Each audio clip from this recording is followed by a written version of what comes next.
Chainsaws and sump pumps are going into overdrive as people in Keloland clean up from weekend storms.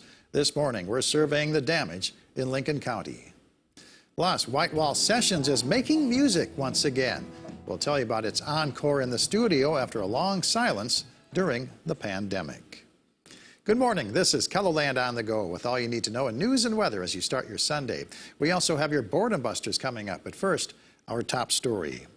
People in Lincoln County are busy cleaning up following widespread storm damage from Saturday. The town of Lennox was hardest hit where strong winds toppled trees and power lines. The storm also damaged the roof of Lennox High School. First responders waited to remove items from inside the school until engineers determined that the building is safe to enter. It's not clear if classes will be taking place at the school tomorrow. Meanwhile, Lincoln County homeowners have a place to drop off branches during their cleanup efforts.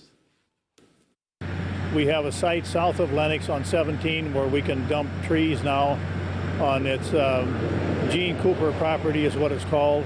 And we can pile trees there, and they'll have a loader there to pile them up, and then they'll be ground up later. Timmerman says anyone who needs to report storm damage can do so by calling the Canton Dispatch Center or 911. He's urging sightseers to stay off the streets of Lennox because it will only slow down the cleanup effort.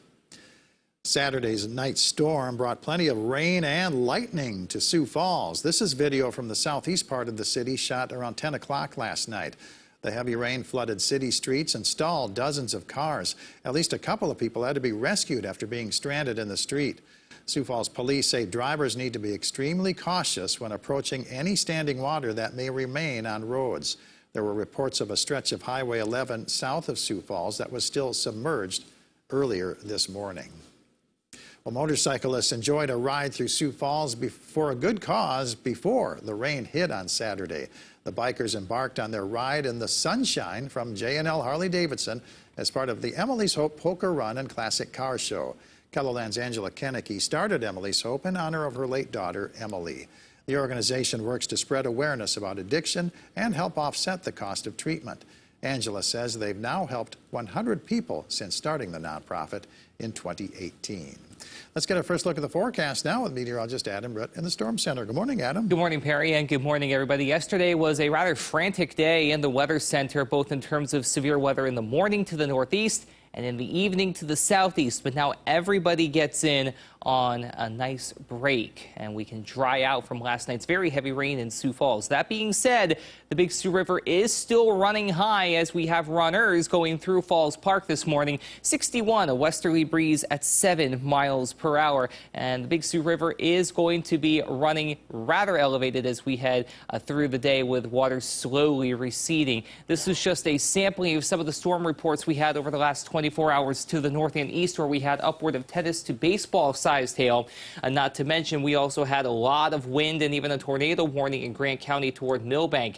To the south and east, however, you notice the slew of warnings from our tornado warning in Lincoln County, where we had the reported tornado toward Lennox, flooding in Sioux Falls, large hail and very gusty winds going from Turner County, also McCook County, right on into southwestern Minnesota. But now we get an opportunity to dry out and also kick off the second half of the weekend on a very pleasant note. Temperatures starting off in the 50s and 60s in many areas, but 39 in Custer, 48 toward Rapid City, 61 again at the airport. We'll talk about the rest of your forecast, including more opportunities for rain coming up. All right, thank you very much, Adam. Well, bands are performing once again inside the Whitewall Sessions studio in Sioux Falls.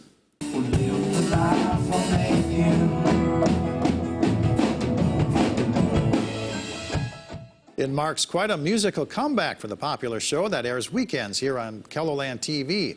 The studio shut down during the pandemic and rebroadcast classic episodes this summer. But bands have started recording new music in front of the White Wall, which will air as instant classics starting next month. We'll find out what it's like for musicians to perform in front of the cameras once again in tonight's Eye on Keloland at 10.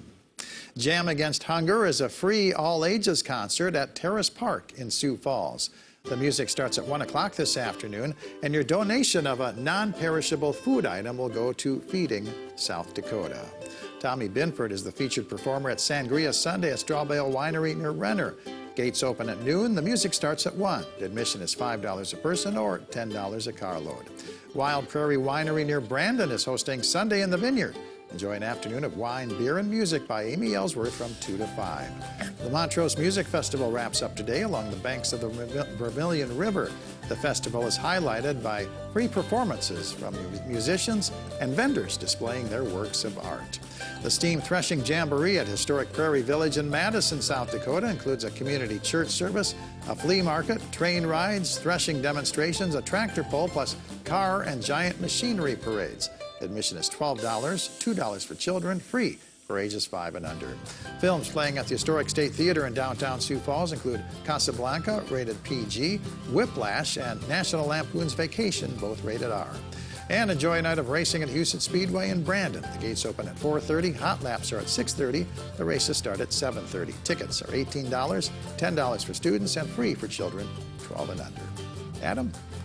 Well, we have a nice change of pace with high pressure building in, getting rid of any lingering cloud cover in southeastern portions of Kiloland. So get ready for a dry day where we can dry out and also clean up from yesterday's double dose of severe weather East River. Unfortunately, this break is not going to be very long-lived, as we do have another round of thunderstorms moving in for the day on Monday. So don't get used to what you're going to be seeing. So here we go through FUTURECAST. And again, not a whole lot of anything happening through the day today. And that's going to be, again, a welcome change of pace. But watch what happens as we head toward Monday morning and afternoon. Another round of thunderstorms on the way. Some of these storms could be strong to severe in intensity, with a marginal to slight risk for severe weather in place in portions of central and south central Kiloland. But then we get another small break Tuesday afternoon into Tuesday evening before we have another chance for rain coming around for the second half of the week. This is Monday's severe weather outlook. It's a marginal risk just west of Sioux Falls, Mitchell to Pierre, Rapid City, and Spearfish headed to Fall River County with a slight risk level 2 out of 5 in yellow. South of Pierre headed toward Yankton and into the Winter area as well, even portions of Cherry County, Nebraska under that slight risk. From there, it's just going to be a matter of who gets the rain this time around. It looks like it's going to be south central Kiloland with the bullseye this time around, which, again, not necessarily a bad thing. We've received more than enough rain in portions of northeastern and southeastern Kiloland, the latter getting radar estimates of 4 to 6 inches of rain from last night's storms. So any extended dry period this time around by maybe a couple of days will be all right. But we do have more rain on the way as we head into the middle of next week. Highs today climbing into the 70s to low to mid 80s. A nice preview of the month to come, with September literally right around the corner. Overnight lows falling into the 50s to low 60s, again staying clear, dry, and quiet. And Monday is when we start to reintroduce that chance for some rainfall. Showers and thunderstorms not out of the question, especially the further south you go and even into southeastern Kiloland. Temperatures again in the 70s and 80s. Unless you're out toward Pine Ridge, you may be able to briefly spike in the 90s. Here's your 7-day forecast. More chances for rain Tuesday morning into Sioux Falls. Thursday, the best chance for rain, and that's Thursday afternoon into Thursday night. Then Saturday, also some rain on the way. You notice, though, temperatures never really get too absurdly hot. We're going from the upper 70s to the mid 80s by day, 50s to low to mid 60s by night.